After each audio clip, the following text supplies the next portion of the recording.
the chair of ICPC. Of course, when you look at us, you know that the road has not been easy.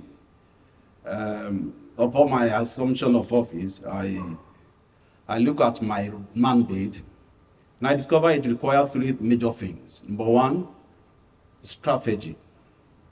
Number two, operations acumen.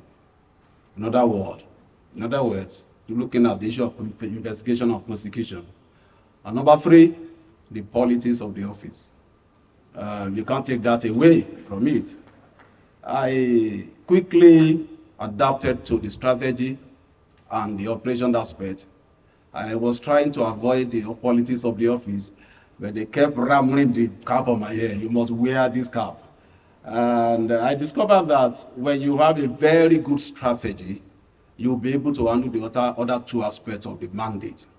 So the first thing you need to do doing this kind of job is to have a very good and solid strategy. Having a strategy is like having a book on the shelf. What is extremely important is the implementation, the ability, the commitment, the proficiency, the acumen you need to implement. That is where the major work is.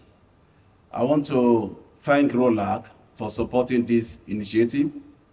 On our part in EFCC, we are currently running our strategic program which started in 2021. It's a 5-year program. I think this is our third or fourth stream of implementing strategic plan, and it has actually worked for us.